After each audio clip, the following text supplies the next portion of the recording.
Hello students, now we are going to understand capacity of parallel plate capacitor partially filled with dielectric substance. Students, अभी हम लोग समझने जा रहे हैं क्या capacity of parallel plate capacitor partially filled with dielectric substance. Students, हमारे पास एक पैरेलल प्लेट कैपेसिटर होगा जो कि कैसा होगा, पार्शियली फिल्ड किया गया होगा किससे, किसी डाइलेक्ट्रिक सब्सटेंस से. इसको हम लोगों को स्टडी करना है और समझना है. क्लियर? और मैं आपसे कहना चाहूंगा कि अगर अभी तक आपने चैनल को सब्सक्राइब नहीं किया तो प्लीज चैनल को सब्सक्राइब करिए और लाइक और शेयर करिए, खूब करिए. और साथ ही साथ आप कमेंट्स भी करिए जैसा आपको लगता है कि नहीं वीडियोस आपको और भी टॉपिक्स पे चाहिए. और जो भी वीडियो देखिए उसको पूरा देखिए जो कि सबसे आपके लिए इंपॉर्टेंट थिंग है. क्लियर? आइए वीडियो की ओर आगे बढ़ते हैं. तो स्टूडेंट्स, हमारे पास फिगर के अकॉर्डिंग हम कह सकते हैं कि हमारे पास कोई क्या है, एक पैरेलल प्लेट कैपेसिटर है एक्स वाई. ठीक, इसके बीच में हम लोगों ने एक स्लैब रखा है किसकी, डाइलेक्ट्रिक सब्सटेंस की. और बोल सकते हैं कि यह parallel plate capacitor X Y जो है पार्शली फिल्ड है किससे, डाइलेक्ट्रिक सब्सटेंस से. और जो स्लैब है या डाइलेक्ट्रिक सब्सटेंस है उसकी थिकनेस कितनी है, टी है. तो कह सकते हैं कि जी टी थिकनेस वाला डाइलेक्ट्रिक सब्सटेंस है या कोई स्लैब है जो कि पैरेलल प्लेट कैपेसिटर के बीच में रखी है. इसके बाद कुछ डिस्टेंसेज है. टी जो थिकनेस है वो किसकी है, या टी डिस्टेंस है आपके डाइलेक्ट्रिक सब्सटेंस की है. बाकी बची जो कौन सी, D minus T. D minus T is the distance in the air. D minus T is the distance in the air. I hope you will be understand. Clear? क्या आप खुद समझिए ना, दोनों प्लेटों के बीच की डिस्टेंस कितनी है, डी है, जिसमें से टी थिकनेस का कौन है, स्लैब है. तो डी में से टी को अगर हम माइनस कर दें या घटा दें तो जो डिस्टेंस बचेगी वो कहां पर बचेगी, एयर में बचेगी. Clear to everyone? तो सबसे पहले हम लोग निकाल सकते हैं इंटेंसिटी. क्या? Intensity of electric field. Intensity of electric field in air. ये तो निकाल सकते हैं. तो एयर में मैं मान सकता हूं कि इंटेंसिटी है ई नॉट. क्या इंटेंसिटी है, ई नॉट है. एयर में इंटेंसिटी है ई नॉट. तो मैं लिख सकता हूं, अगर प्लेट को दिया गया चार्ज कितना है, क्यू, तो मैं लिख सकता हूं क्यू अपॉन में एप्सिलॉन नॉट ए. ये तो फार्मूला सबको पहले से ही पता है. क्लियर? किसी प्लेट की इंटेंसिटी अगर निकालना है तो हम लोग क्या लिख सकते हैं, Q upon epsilon not A, where A is the area of the plate. इतना तो अंडरस्टैंड हो ही रहा होगा. ठीक, इसके बाद हम लोग निकाल सकते हैं कहां, इंटेंसिटी कहां पर. इसको इक्वेशन नंबर फर्स्ट आप बना सकते हैं चाहे तो. यह है इक्वेशन नंबर फर्स्ट. इसके बाद आप चाहो तो इंटेंसिटी कहां निकाल सकते हो, इंटेंसिटी, वही चीज, intensity of electric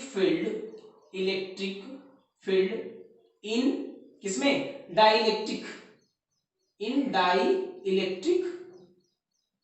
dielectric slab में लिख रहा हूं या सब्सटेंस आप बोल सकते हो, कोई दिक्कत आपको नहीं होनी चाहिए उससे. स्लैब. तो क्या होगा, इसको मैं शो कर सकता हूं ई से. किससे, ई से. तो ई इज इक्वल टू आपका आएगा क्यू अपॉन के एप्सिलॉन नॉट ए. इतना आएगा कि नहीं आएगा, कोई प्रॉब्लम किसी को नहीं होगी. के is the dielectric constant for this slab. Okay. इसके बाद हम लोग बोल सकते हैं कि इलेक्ट्रिक फील्ड को अगर हमें पोटेंशियल के टर्म में निकालना हो तो मैं लिख सकता हूं, क्या, पोटेंशियल को निकालना हो तो मैं लिख सकता हूं इस तरह से, कि नहीं लिख सकता हूं, आप बोलो V इज इक्वल टू, आपको पता है ना, since V is equal to आप क्या लिख सकते हैं, यहां पे मैं इस तरह से लिखूं तो अच्छा रहेगा आपको. Then V is equal to, देखिए, E not D minus T plus E T. कैसे, ये कैसे पॉसिबल हुआ है, क्योंकि आप बोलते हो ना potential V is equal to E D होता है. E मींस इलेक्ट्रिक फील्ड और D मींस डिस्टेंस. तो डिस्टेंस एयर के लिए क्या है, d माइनस टी है। d में से अगर t को हम घटा दें या सब्ट्रैक्ट कर दें तो जो डिस्टेंस मिलेगी वह एयर में मिलेगी। इन प्लेटों के बीच में जो एयर है उसमें डिस्टेंस हम पता कर सकते हैं। और t तो थिकनेस है किसकी, स्लैब की, तो et हो गया। इतना तो क्लियर है। तो आप क्या करोगे कि ई नॉट और किसकी ई की वैल्यू रख सकते हैं यहां जाके।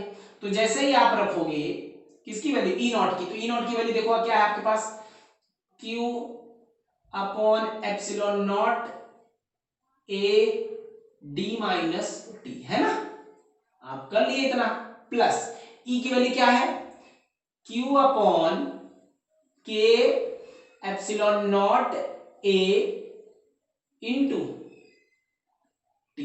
इतना तो कर लिया आपने। जब इतना कर लिया तो देखो q अपॉन एप्सिलॉन नॉट यहां पर भी है और q अपॉन एप्सिलॉन नॉट यहां भी है, कॉमन हो सकता है, बिल्कुल हो जाएगा। आप कॉमन ले लीजिए, क्या, q upon epsilon not a हमने कॉमन लिया। इसको कॉमन लेने के बाद जो बचा उसको हम लोग यहां लिख रहे हैं। देखिए जो बचा वो क्या है, d माइनस टी। इसको मैं स्क्वायर ब्रैकेट में लिखूं तो आपको आसानी से क्लियर होगा। d minus T plus T by के होगा ना, बिल्कुल इतना होगा। किसके इक्वल आया है, ये आपका है v के इक्वल। किसके इक्वल है, v के। लेकिन आप बोलते हो क्या, since capacitance c is equal to q by v होगा ना, q बाई v होगा। जब आप इसको पुट करोगे तो आपको क्या मिलेगा, देखिए इधर q बाई v रखा तो v की वैल्यू ले जाके रख सकते हैं ना, कौन सी है, तो जब हम रखेंगे इसकी वैल्यू v की तो हम लोगों को क्या मिलेगा, q अपॉन में इतना, q upon epsilon not a, bracket में क्या है आपका, स्क्वायर ब्रैकेट के साथ है तो स्क्वायर ब्रैकेट के साथ लिखिए। स्क्वायर ब्रैकेट के साथ क्या है, d minus T plus T by के, ये रहा आपका। ठीक, इसके बाद आप चाहें तो किससे, q से q को कैंसिल कर सकते हैं। एप्सिलॉन नॉट a ऊपर चला गया तो हमारा फाइनल जो आंसर आया वो क्या आया, एप्सिलॉन नॉट a अपॉन में क्या, d minus T plus T by के। इतना आया कि नहीं आया, किसी को कोई प्रॉब्लम नहीं होनी चाहिए। अभी तक आपको अच्छी तरह से अंडरस्टैंड हो गया होगा। ठीक, इसके बाद आप कंडीशन यहां रख सकते हो। आप पहली कंडीशन रख सकते हो, फर्स्ट कंडीशन आपके लिए हो सकती है, मान लो ये इक्वेशन नंबर थर्ड भी आप चाहो तो बना लो, या चलो ठीक है कोई दिक्कत नहीं, इसको इक्वेशन नंबर सेकंड आप बना लो। ठीक, चलो हम लोग कंडीशंस की बात करें। फर्स्ट कंडीशन, अगर मैं बोलूं कि ये कैपेसिटेंस का फार्मूला है किसके लिए, इस पैरेलल प्लेट कैपेसिटर के लिए, अगर प्लेट के बीच में क्या रखा है, कोई डाइलेक्ट्रिक सब्सटेंस रखा है, वो अभी पार्शियली रखा है, थोड़ा सा रखा है, तो हम लोग कह सकते हैं कि अगर ये कौन, प्लेटों के बीच में पूरी तरह से क्या रखा हो, प्लेटों के बीच में पूरी तरह से आपका रखा हो डाइलेक्ट्रिक सब्सटेंस, यानी फुलफिल किया गया हो किसको, प्लेटों को डाइलेक्ट्रिक से, तो उस कंडीशन में बोलो क्या होगा, आप बोलोगे then T is equal to D।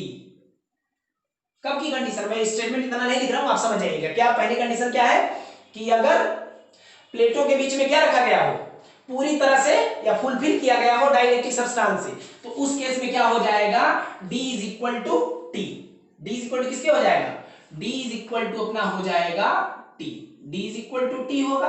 और इक्वेशन नंबर सेकंड में D is equal to T आप रखोगे तो जीरो होगा ना, तो आपके लिए क्या आएगा, देखो ध्यान से, D is equal to T, तो T की जगह पे D रख सकते हैं हम लोग, बिल्कुल रख सकते हैं। तो हमारे पास क्या आएगा, देन वी हैव, यहां मैं लिख रहा हूं मार्कर चेंज करके, देखिए क्या होगा उस केस में, आप लिख सकते हो जी, तब तो हमारा आना चाहिए C is equal to K epsilon not A by D, यही ना आएगा, किसी को कोई प्रॉब्लम नहीं होगी।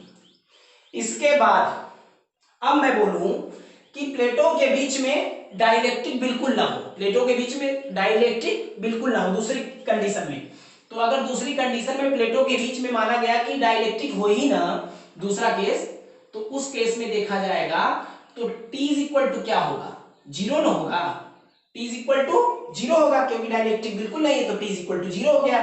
तो जब t is equal to zero आया तो हम लोग क्या लिख सकते हैं, तब तो बोल सकते हैं c इज इक्वल टू, देखो t is equal to zero, तो d minus zero is equal to g, और t किसी को भी जीरो में किसी से भी डिवाइड करें तो जीरो ही आता है, तो क्या आएगा, ध्यान से देखिए, तो आपके पास आएगा epsilon not a by d। Clear. Third case, third condition आप बोल सकते हो, थर्ड कंडीशन क्या हो सकती है आपकी, थर्ड कंडीशन होगी कि अगर प्लेटों के बीच में आपने कोई मेटल रखा है, तो for metal k is equal to infinite, होता है ना मेटल के लिए k is equal to infinite, तो यहां जैसे ही रखेंगे तो k की वैल्यू इनफाइनाइट, तो क्या हो जाएगा पूरा जीरो, तो क्या आएगा आपका, तो आप बोलोगे तब तो जी c इज इक्वल टू, आप लिख दीजिए क्या, c is equal to epsilon not a upon में d minus t। Clear to everyone.